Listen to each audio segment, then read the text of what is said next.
We have 12 core values. Where is the gentleman that asked that question? Please let the ushers get this newsletter to him. This is our newsletter. We train on a monthly basis. Every third Saturday of the month for the past 5 years, we train on kingdom principles. Our vision is nations transformed through positive influence. Then our mission is equipping men and women with kingdom principles for business and leadership, which is what we're doing here. Kingdom principles. So every time we meet, we share those principles and we counsel and we pray with you. We do quite a lot in that. If you come for our monthly meetings, you'll be able to understand. We have 12 that we believe. Maybe I'll just take 3 for you, and after you read it, we seek to transform our city, our nation, by promoting kingdom principles for business and leadership. As I said, I am God's priest in the marketplace. My business and career is my ministry, and my office, my pulpit. Excellence in service is non-negotiable. Therefore, I must be the best in all that I do. Everything that we do, from the packaging that you talked about, is done excellently well. Because we believe that the first time we did iceberg, people felt that we were going to knock wood and bring wood. I said no. I think I said it here this week that I took my company to Nigerian Oil and Gas and Offshore West Africa while I was working. And the Lord said that this knowledge and this thing that you have gotten in the oil and gas, you must bring it home. So it is an instruction that I have, that whatever people do, everything we do, we try to do at global standard. The same people that were supplying goods for offshore West Africa in Abuja are the same people that is bringing these goods here.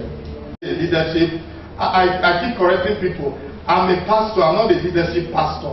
I'm a coach and a business and a leadership coach. I'm a pastor. I can teach on salvation, I can teach on anything. It's just that people know you for a certain thing. I told somebody long ago and I said, look, I think I have calling in leadership. They said, not you.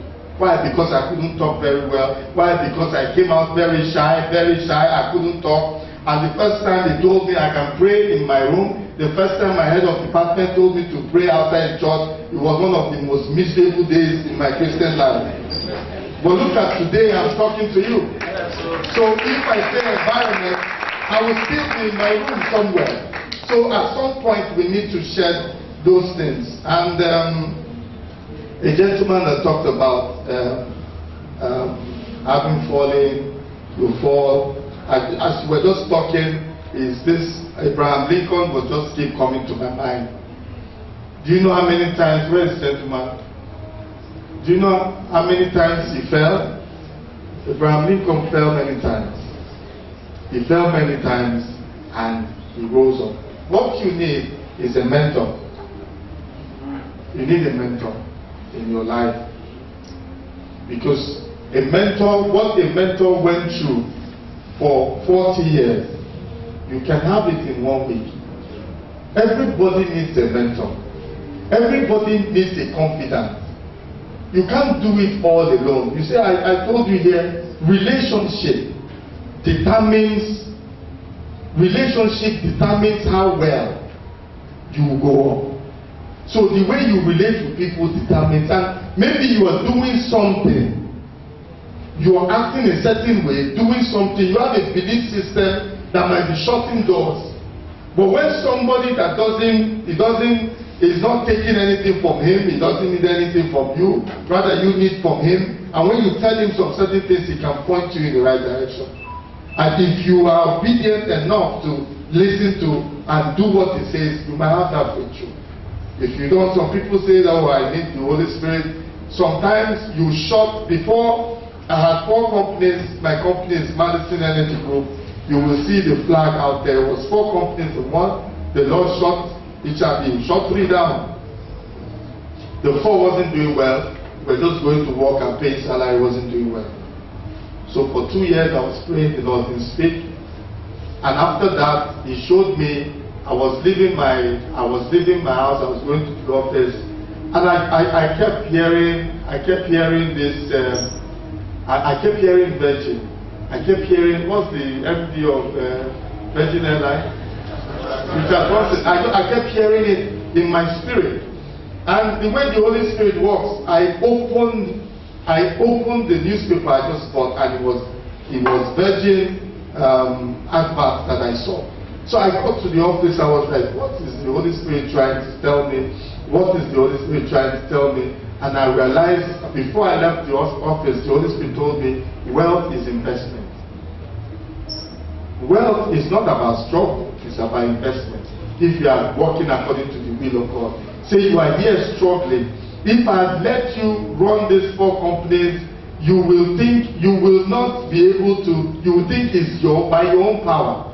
But I had to shut it down, and he said, start marketplace ministry. That as you train, as you groom my people, that's where we got everything we do is free. Because it's an assignment. He said, look, raise me princes from Africa, from the business community, raise men, groom men, then I will give you what to do. So within those periods of drive, during when you are in isolation chamber, you don't know what to do. At that time, maybe it's time for you to stand still and let God direct you. Because at this point that you are, is where God has spoken to most successful people in life. So you need to hear. It's a time not for you to struggle, because it's like, what I've seen that struggle is like rats, this rat gone. The more you struggle, the more, when the rat struggles, it was free this way, but it's trying to struggle, it becomes. The more you struggle, so just stand still and let him become. And at that time, you just speak one word. It just says, Marketplace Apostle. As I started it started opening things. So maybe that is your own case, but also you need a mentor in your life. Confidence talked about in first impression. I have a book, my first book, Secrets of Divine Selection. Maybe you need to get that book. In that book, I talked about the 5 minutes principle.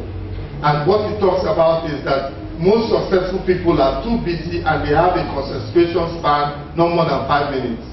So if I wake you up in the night, what will you be able to tell me about how to take you to the next level? When you meet someone that can help you, what do you tell him? That is a principle that you need that can guide you. And also to develop strong brands, so you cannot be careless anymore. You see some people are very cultured, they watch what they say. Have you seen Obama speak in CNN? Do you see how he calculates his words? Because anything he says is around the world. So you need to know, look, you need to know that I am no longer that carefree person. I am a strong brand, this is where I'm going. So you have to begin to talk and act exactly the way where you see yourself, even if you have not gotten there. So I told you, success is deliberate. And so is your action, and so is your behavior. There is no shortcut to it. The second question was, see, if you camouflage and package, do a lot of packaging, and the product is substandard, you can cheat people for a while, but not for long. That's right. So be true. This is what I offer. This is what I can give. Your market will come. If you go to an open market, all of them are selling electronics. If they were not making profit, they will shut down. But have you noticed that sometimes this is the shop I'm going to? You end up going to the third shop. Has it happened to you? Then there's an invisible hand guiding you. So if you know your God, you are in tune with the will of God. Wherever you are, He will direct people to you. You don't have to cheat. You don't have to manipulate people. Manipulation is witchcraft. You don't have to manipulate people to buy. You don't have to lie for people to get. If you are true, this is what I can do. Let your work be excellent. This is what I can provide. And as soon as you provide that, the Lord will bless your business. Thank you. Today is special. I will just briefly say this, but I'll probably tell Pastor Isunwa later. 2012, he was doing ministers conference in 2012. So I went there with someone, and I told that person I wanted to meet him because I wanted him to speak at ICFED 2012. And the person took me there, and the person didn't introduce me, didn't let me do what I wanted to do. So as I was leaving the church, I said, God, if it be your will, I will see this man. If it be your will, I will make a way.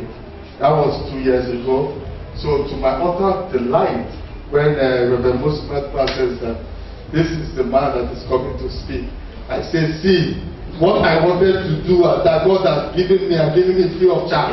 I'm brought it to ICFED 2014. Our God is awesome. Our God is awesome. That's why I say, don't struggle. If you cannot reach somebody, remember Moses wanted to force his way to receive, which is my second book, Who Made Thee. He wanted to force his way into Egypt to do the assignment God has laid in his heart. And when he left for 40 years, the Jews, they were still surviving. But by the time he came back with God, what happened? He was Pharaoh. By the time he dealt with Pharaoh's 1 or 2 plagues, the Pharaoh was now inviting him. So the thing he wanted to do, Pharaoh was now inviting him and say, come, let us discuss. Come, let us negotiate. So if you are stand still in God, those things that you want, God will bring it closer to you. So you can imagine my joy today that a man I wanted in 2012 is now speaking to us in 2014. So with Jesus' joy, please let us celebrate this, because I know that this will be an awesome experience in our